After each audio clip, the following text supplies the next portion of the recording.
Qulu salam qaqa. Qulu dediyim heyvanlar budur qadanlarım. 138 dənə balalı keçidir. 72'si 73'ü baladan çıxıb. Qalanlar da boğazlı, yeti boğazlı. İçində 8 dənə də təkə var. Balalar da yekə balalardır, bozarmış balalardır. Babalacası budur. Bax belə. Bax ki, nə qaqa.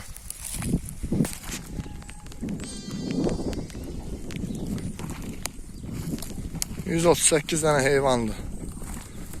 138 heyvanında 73'ü baladan çıxıb. İçində ikiz balalılar da var, 7 tane. 8 tane de erkek var.